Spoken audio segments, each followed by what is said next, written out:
تاریخ گواہ ہے کہ دنیا میں جتنے بھی عظیم لوگ گزرے ہیں انہوں نے سب سے زیادہ درد سہا ہے۔ ہمارے نبی صلی اللہ علیہ وسلم سے زیادہ تکلیف اور دکھ کس نے اٹھایا؟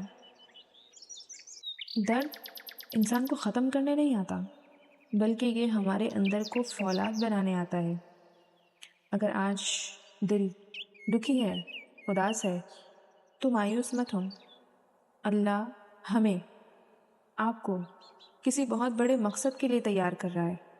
اس درد کو ضائع مت کریں، اسے اپنی طاقت بنائیں، اپنے رب سے جڑیں اور پھر کل کو دوسروں کے زخموں کا مرہم بن جائیں۔ ایک سچا لیڈر ہمیشہ وہی بنتا ہے جس نے خود درد جھیلا ہو۔ آپ کا درد آپ کی کمزوری نہیں ہے، آپ کی سب سے بڑی طاقت ہے۔ Welcome to the inside out.